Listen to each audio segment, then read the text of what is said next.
Welcome to springlib. Let's look at similarities and differences between van der Waals attractions and hydrogen bonds. So, the similarity between the two is both of them are very short range. So both very short range. So they can happen if molecules are brought together by diffusion, but they mostly happen between our large molecules that are interacting already. They really fine-tune interactions. So that's a similarity. The difference between the two is van der Waals can happen between any atoms. This is between any atoms.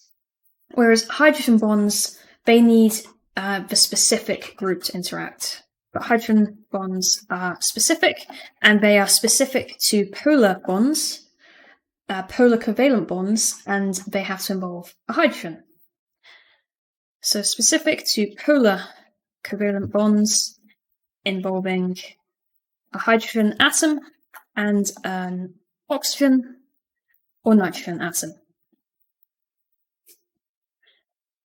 Okay, and of course, hydrogen bonds are slightly stronger than the van der Waals interactions as well. And for part B, we need to work out which of the bonds would form between these three groups. So let's have a look. So part A is two hydrogens bound to carbon atoms. So this is not going to have a hydrogen bond because it's not polar. If we have a look at B, so if there's no hydrogen bond, we will still get van der Waals interactions because those happen between any atoms. So just van der Waals. B is a nitrogen atom and a hydrogen bound to a carbon atom. So again, we only have one nitrogen here. The other is bound to a carbon. So one of them is not polar. So we will again just get van der Waals. Now C, we have a nitrogen atom and a hydrogen bound to an oxygen atom. There we go. That is the requirement for hydrogen bonds. We have the hydrogen bound to an oxygen, so that's going to be polar, and we have a nitrogen atom.